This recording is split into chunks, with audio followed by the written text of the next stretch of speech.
ইনশাআল্লাহ এই দোয়ার উপর যারা আমল করবে আল্লাহ পাক তাকে প্রশস্ত সদর দিবেন, জ্ঞান দিবেন, সাহস দিবেন। ডক্টর জাকির নায়েক এই দোয়াটার উপর খুব বেশি আমল করেন। আপনারা কি দেখেছেন না লেকচারে? এই দোয়াটার ব্যাপক ফজিলত আছে।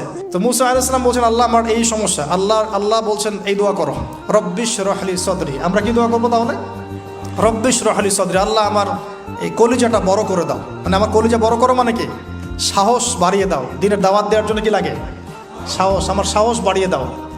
একজন আলেম বলেছিলেন 3টা জিনিস লাগে, জ্ঞান, সাহস, ধৈর্য।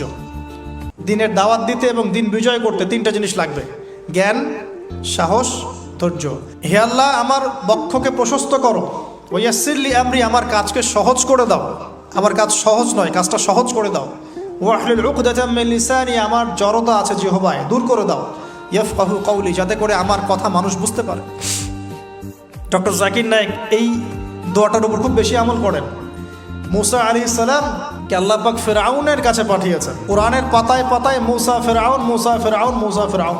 আল্লাহ পাকের কি অলৌকিকত্ব, মানে কি নিদর্শন! যেখানে আবু জেহেল সেখানেই মুহাম্মদ, যেখানেই আজার সেখানে ইব্রাহিম, যেখানে ফিরআউন সেখানেই মুসা।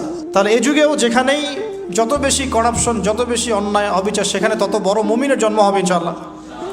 তো আল্লাহর পক্ষ থেকে নবুয়ত পাওয়ার পরে তিনি দোয়া করছেন, আল্লাহ আমার এত সাহস নাই, শক্তি নাই, আল্লাহ আমি দুর্বল। তার মধ্যে একজন মানুষ আমার এক থাপ্পড়ে মারা গেছে ওদের ওখানে, থাপ্পড়ে না সরি ঘুষি, ফাওয়াকাযাহু ফাকাদা আলাইহি, এক ঘুষি দিয়েছেন।